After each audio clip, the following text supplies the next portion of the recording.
қандай шетел клиентті қалай тануға болады? Арнайы очки бар, сондай киесіз да клиенттердің андай сразу қандай шетел клиент деген көрсететін очки бар.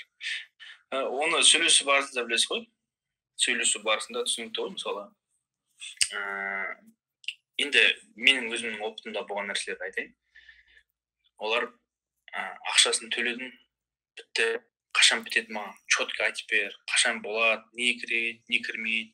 Сосын айтады, ақшасын мен пока төлеймін, сен бірінші жаса, сосын барып төлеймін.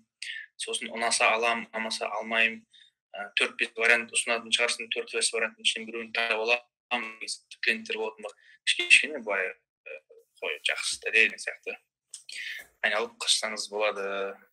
Өздерінің ұсынғандары вообще быт-шыт бар ондай қиын клиенттермен жұмыс жасау деген.